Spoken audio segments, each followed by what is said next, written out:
Greetings. We are here today with former ambassador and current National Democratic Alliance Council member Ara Papian. Good afternoon, Mr. Papian. Good afternoon. Just 1 week ago, on Friday, July 5th, you, along with NDA council members Giray Sefilian and Garo Yernukian, met for the second time in Yerevan with U.S. Congressman Joe Wilson. Sitting U.S. officials meeting with non-governmental opposition groups is practically unheard of. As such, these meetings were unprecedented. Can you please tell our viewers the significance of these meetings and what is to be expected as a result of those meetings? As you mentioned, we have met him and the other members of the delegation on November 19 last year.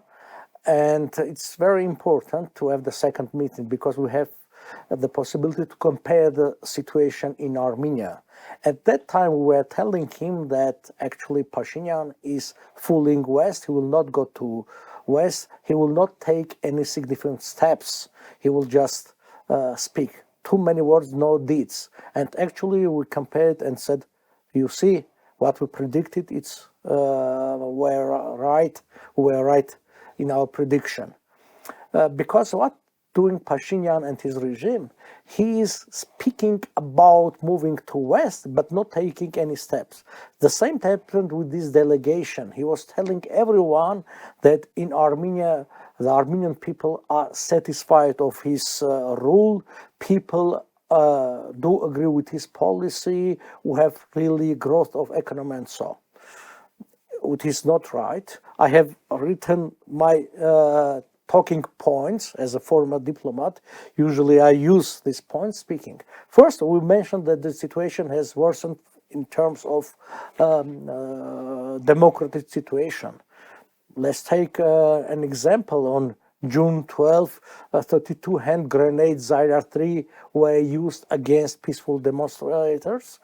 The rally was attacked by police, and this A peaceful rally, if I'm not mistaken. Yes, it was totally peaceful, and it's forbidden to use against unarmed people. In the instruction, which is written in Russian, it can be used only against armed rioters, riots and so on. Not, and one person lost his hand. Over 90 people were wounded and injured. So it's clear that the situation in terms of democracy now is worse than it used to be. Secondly, as I mentioned, no move to West. And also we were mentioning that Pashinyan is misusing the government, the state means actually bribing police and his apparatus, because now we can see that more money is given to police. $39 million were additionally given. Another $16 million were given to his so-called Department of Public Affairs, which just uses to disseminate misinformation about his rivals on the streets.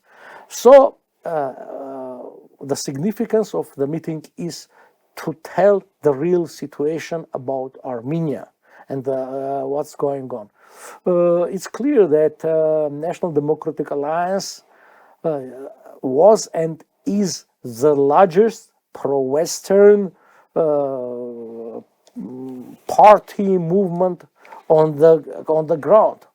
Regardless what's the government trying to tell about NDA, because they see that NDA is gaining more and more influence on people, because for years we were telling that becoming close with West is the only way to counterbalance Russian influence, and that way, if they would continue the policy by being close with Russia, will lose, unfortunately, Karabakh, which happened.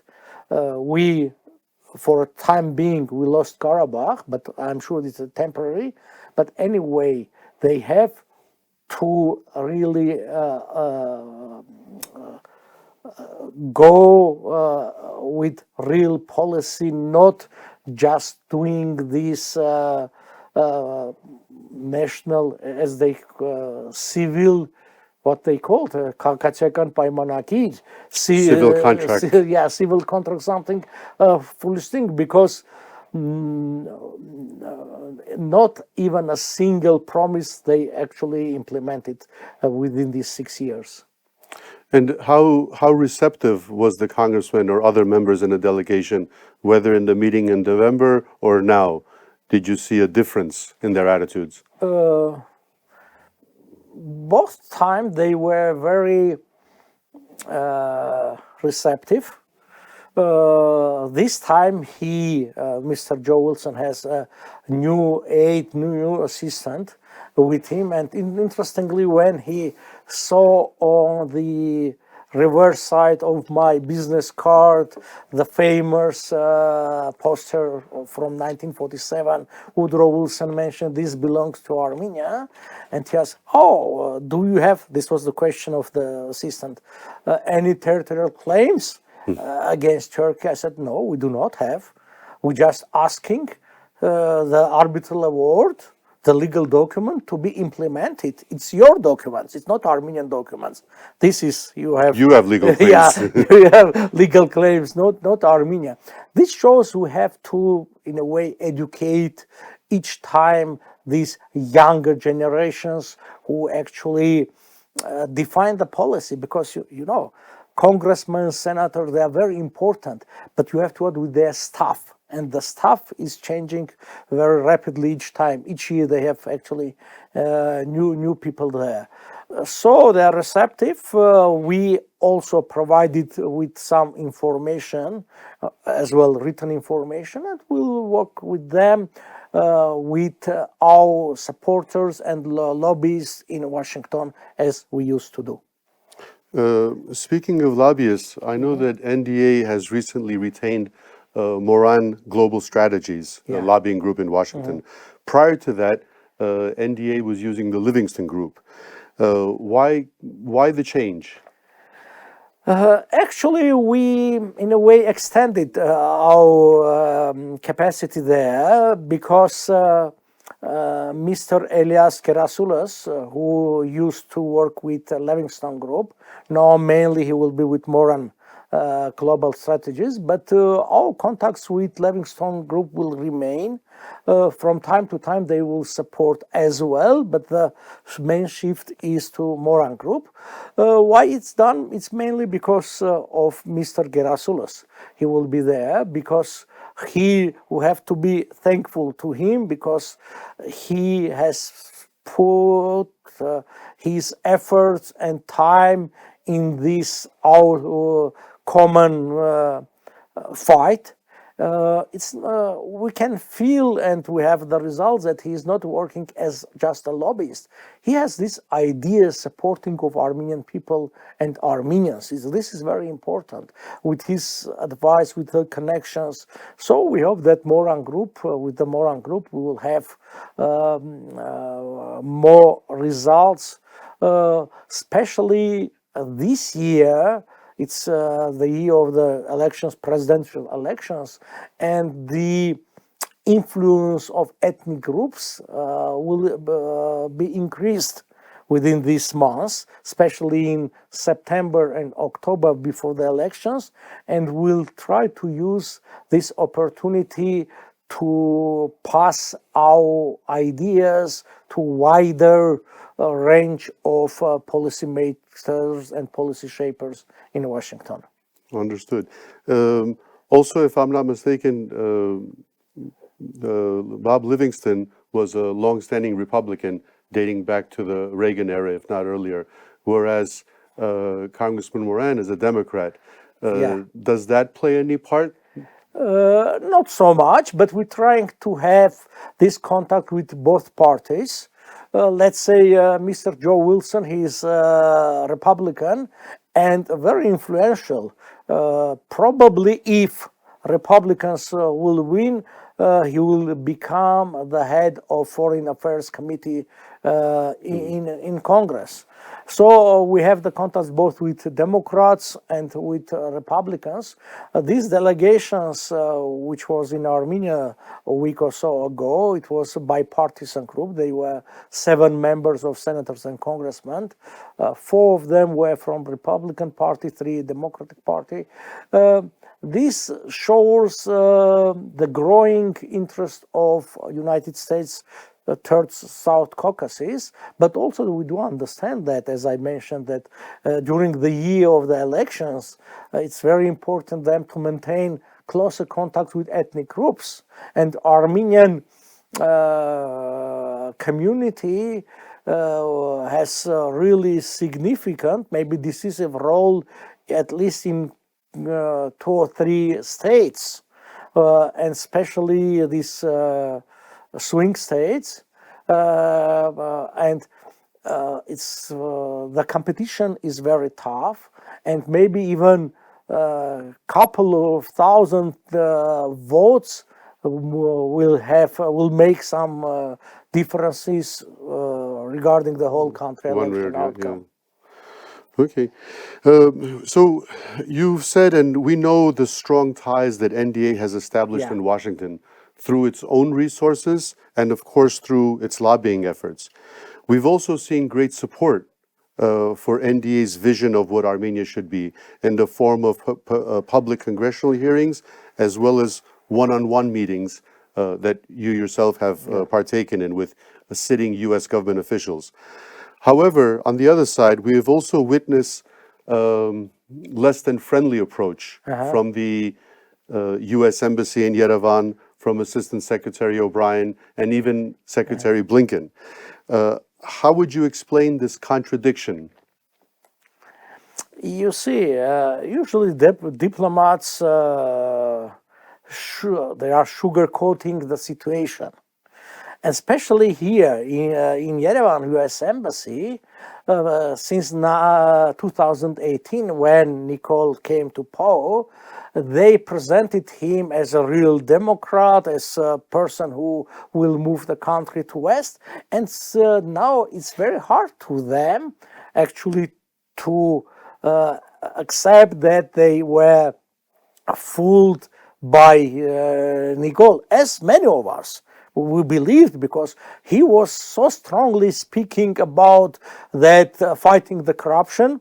No result of fighting. We have seen just a couple of days ago that the head of the police, his deputy, they came out with amnesty. With amnesty. No real. The same happened with changes in, as I mentioned already, changing the real policy. I mean, we were member of CSTO, as Eurasian Union. We're still there. Nothing has been changed.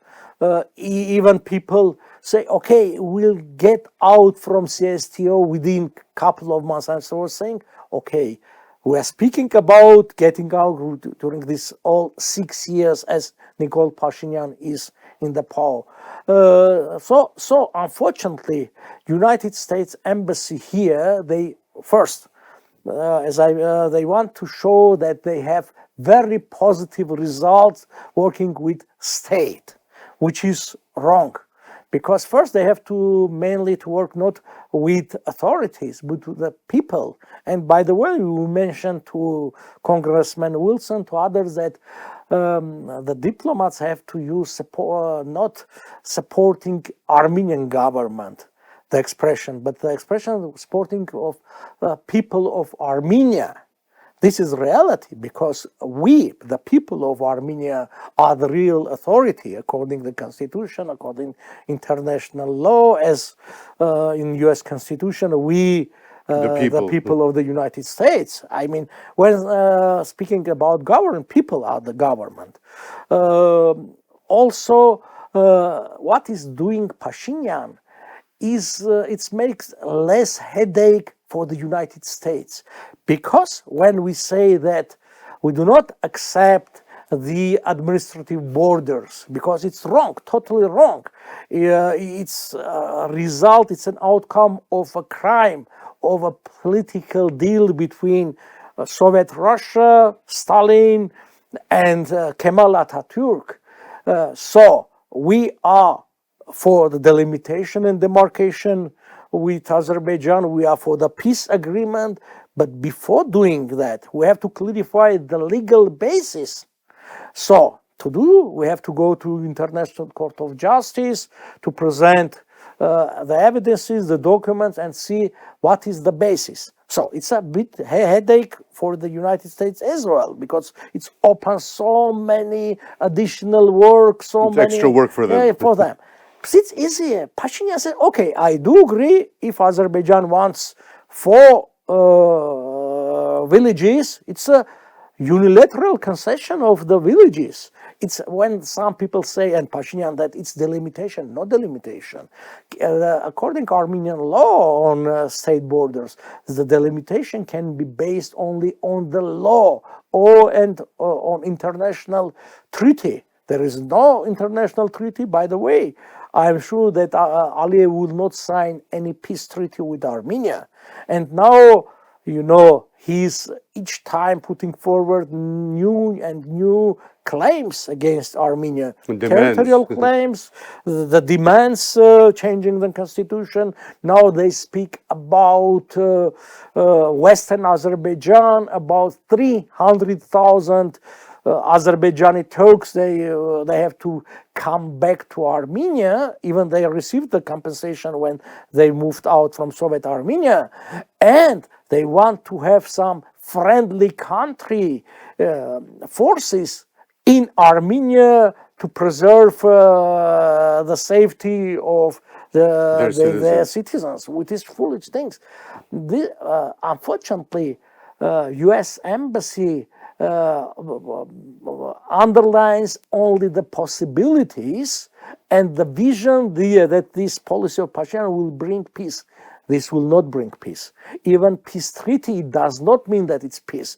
Peace treaty is another issue. The real peace is another one. So they have to really analyze and all things. And also we want to convey to U.S. authorities, you have to have some independent sources of information. Unfortunately, your embassy, it's not independent, because I do understand, as a former ambassador, you usually work with government, with authorities, but no real work with, let's say, opposition out of parliament. See, when the delegations come to Armenia, they arrange meetings with so-called opposition within parliament, but in parliament we do not have real opposition. These are former authorities. Former authorities, they are not interested to fight the corruption, as we are not part of that. So, and also so-called members of civil society. What means members? Are the other parties of movements, that the political one, they do not represent civil society, they do not represent the ideas of the people. In our rallies, we have 2, 3, 4, up to 7,000 people. I mean, National Democratic Alliance, at least will represent this. The groups, they are invited to meet with these delegations. They represent themselves, maybe some 20 people or 10 or 5, not even more. This is not a democracy. Democracy you have to have all the colors of political life in Armenia. But the U.S. must see this, as you mentioned, the 4 or 5 member parties.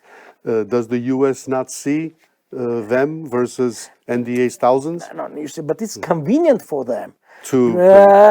Just you say, because they want to show that, okay, these are authorities, these are opposition parties, and so, because the delegation, they do not know that so-called opposition parties, they represent some 10 people, not even more. Unfortunately, in Armenia, we have over 100 parties, but maybe up to 5 parties can have really on the streets over 1,000 people. The rest, 95%, even more, they do not represent anyone except themselves.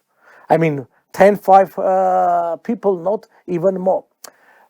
I'm sure the embassy knows about this, but I'm saying it's more convenient for them, which is wrong, because they have to give opportunity to others that are really in opposition to Pashinyan. Because Pashinyan also, he's fooling US government, saying that all opposition is pro-Russian opposition. If not me, the pro-Russians will come. How NDA can be pro-Russian when you mentioned we have this lobbying group, lobbying closer and wider relations with United States? We are the only party that we have big rallies against Russian embassy, against military base. And in our basic documents, I mean, it's to become the major ally, non-NATO ally of the United States, and so on. I mean, it's our mission statement, it's our program, and so. But unfortunately, political life in Armenia, because of Pashinyan's efforts, is seen current, let's say, authorities and the former one. Ներկայի եւ նախկինների, the former authorities and current authorities, this game, and he successfully placed these cards. This is why you have met the other delegations. Will be in Washington, hopefully in fall, having other meetings with them, and our lobbying group will continue the efforts to show the real political situation landscape in Armenia. Well, we know the propaganda machine is so strong. Yeah. It's so strong that a couple of weeks ago in the Atlantic Council, which is a fairly respected publication, I remember reading an article saying Nikol Pashinyan has left the CSTO in 2023, not is planning to. And the average American or average Armenian reading this, they accept that as fact. Yeah. So how do we drive home to Congressman Wilson or Secretary Blinken that he has not left? Yeah, but because for many people, politicians, Armenia and South Caucasus, it's not for first-grade importance. It's maybe fifth or sixth, and everything depends on Russian-Ukraine war. They see situation in Caucasus in terms of Russian influence, Russian and Iranian. I mean, South Caucasus, it's for them, which is a political reality. It's a territory between Russia, Turkey, and Iran. So these three main players. But our position is that, and we were speaking about this for years, that Russia is becoming weaker and weaker, and Russia will politically be withdrawn from, and military as well, and economically from South Caucasus, even will retain some influence. So we Armenians do not want to see the replacement of Russian influence by Turkish influence. We are for Western more involvement, and especially American, because from military point of view, European Union does not have the means to keep stability in South Caucasus. It's just only the United States. But first must be some kind of political decision. The political decision must be that, okay, Turkey cannot be the main player in South Caucasus, because we know too many reasons for that, especially not only, I mean, historic reasons, genocide, and because they have occupied a major part of the territory of the Republic of Armenia. I would like to underline not the Armenian territories generally, no, the territory of the Republic of Armenia. The sovereign territory. When internationally recognized. Say, sovereign territory of Armenia, I do not understand why they mean Soviet Armenia. Soviet Armenia never was subject of international law. It was occupied territory by Soviet Union. By the way, there is captive nations law in United States from 1959. There were so many hearings in the Senate, Congress, the occupation, communist occupation of Armenia. So sovereign territory of Armenia is the territory which was recognized by international community, by Paris Peace Conference, by the United States, and so on. So Turkey, and also Turkey was part of this 2020 war, even being among the Minsk group. I mean, not the Troika, the main bigger group. Turkey was fighting on the side of Azerbaijan. We know that the chief very of, openly. yeah, the chief of Azerbaijani general staff was replaced by Turkish generals. Three main Turkish generals, they oversaw the war. The Turkish involvement was really big, and not preparing Azerbaijani army, but taking part there, even with their aircrafts, F-16 and so. And interestingly, now we have some complaints from Russian side that Armenia is becoming closer to NATO, which not, because we were much closer at the beginning of 90s. I mean, 1990s at that time. I myself was one of the first to be in NATO military academy in Rome. I mean, we have exchange of much closer. Now, Pashinyan wants to people to see that he's closer with West. But when we compare the situation 6 years ago, when he gained the power, and now 15 times Armenian trade with Russia has been increased. The presence of Russian military has been increased. Armenia took part, the only country with Russian army took part fighting American forces in Syria. I mean, we were fighting Americans, the American military forces, and some people can say that we are pro-Western. Really? It's not. It's absurd. Well, again, it goes back to Pashinyan's propaganda machine, and unfortunately, the lack of understanding within our own civil society. But even that said, I think in the recent, let's say, year and a half, from the blockade all the way to the complete surrender of Artsakh, it's almost an undisputed fact that Pashinyan's government is pursuing a completely anti-Armenian campaign. Everything that they do is against the benefit of Armenian statehood, thereby leading to our eventual demise of the statehood. Of course, they're saying we can leave a small 10,000 kilometers, but we know that that's not a sustainable nation. So with that said, what can we expect from our friends in Washington, and what could NDA specifically do to prevent this calamity, tragedy? And yes, as I mentioned, trying to tell the about the real situation in Armenia and around. It's very important. I see a positive minor change with, let's say, Iran, because with this new elected president, Pezeshkian, I am sure that Iran will come closer to West, which is very important for us, because in this situation, probably we can have some kind, as we mentioned, the corridor, India, Iran, Armenia, Georgia to European Union. And Armenia will be part of that corridor, because now we can see that Azerbaijan is becoming closer to Russia and China.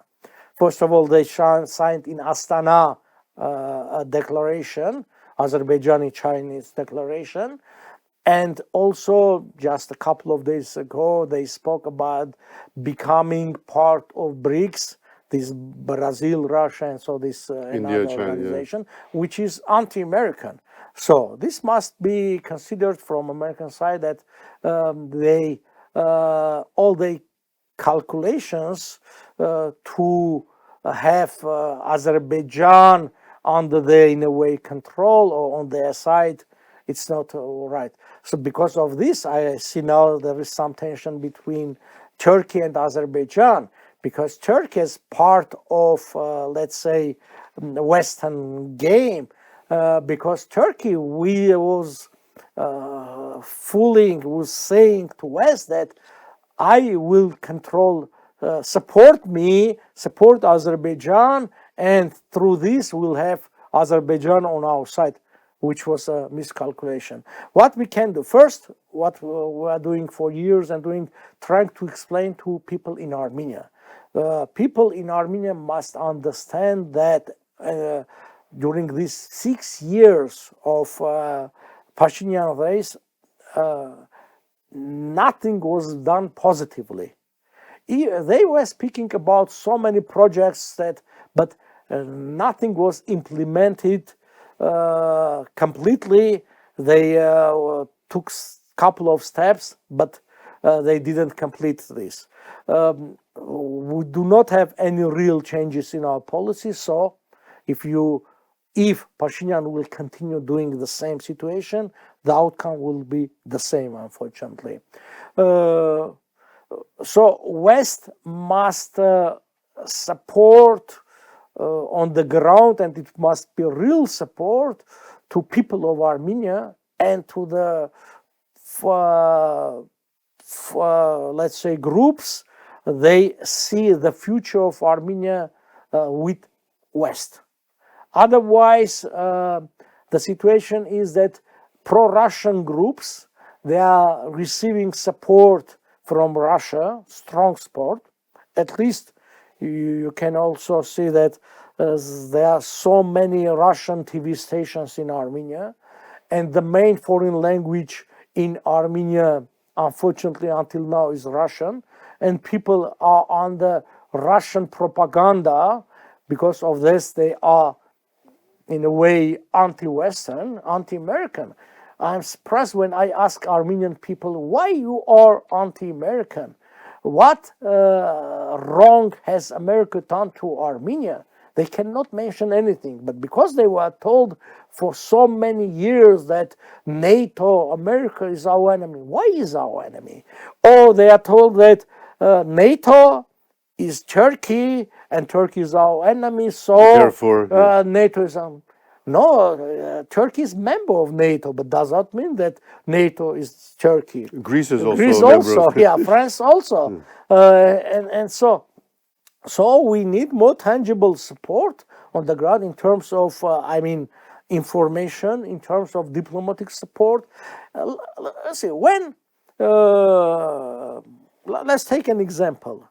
When U.S. Embassy issues a statement regarding what happened on June 12th, not strongly condemning the government, this undermines our pro-Western efforts. Because people say, they are supporting Pashinyan in his brutal police violence, which is, they see this part in the statements. Okay, on the second part, there is also, in a way, demand, or it's used, they encourage the government to investigate police force, excessive use of force against peaceful people. But encouraging, it's not enough. They have to demand, you have to emphasize, you have to punish these people. Why, let's say, Yeranosian, who was deputy police chief of the previous government, was liberated, or was he wasn't he was pardoned, or yeah, there was no court verdict recognizing him as guilty as criminal, because they do not want to create precedent. Because this is a message to current police chief that, you see, nobody was punished at that time. So you'll be okay too. You'll be okay too. Yeah. And they know about this. No. If the United States are really for democracy, for the law, use of law in Armenia and to have equal rights, they have to be not, at least in their statements and action, not so political. I mean, there are some principles that must be higher than maybe some political interests. Well, I guess to wrap up on a good note, you mentioned that unfortunately Russia is still the second language. From my dealings with the younger generation, very young, I've noticed that that's no longer the case. Let's say under the age of 25, a great percentage, maybe not in the outskirts, but in the city, speak English better than they speak Russian, if they speak Russian at all. And they seem to be Western minded. Now, I don't know when they go home and speak to their parents or grandparents what they hear, but their natural instinct is to the West. So maybe on that note, we can. You are right, but you see, the younger generation is less active during the elections than the older generation. I'm sure that Armenia is part of the West, is Western civilization, but we do not have enough time. We cannot wait decades. We have a year for one generation or two to mature. Yeah, we have a year or two. Even as soon as we can make some changes in Armenia is better, because with Pashinyan, each month we can hear very strange things, and unfortunately all these things, all these proposals are against Armenia, against Armenians and Armenian statehood. Thank you, Mr. Papian. Unless you have anything else to add to our viewers, I thank you for your time. Thank you. I will say we'll continue our fight, will not surrender to Pashinyan and his regime, because we are sure that we are right, what was right, and our people will win the battle within the country, will create more opportunities to implement our national ideas and dreams around Armenia as well. Thank you. Thank you again, Mr. Papian.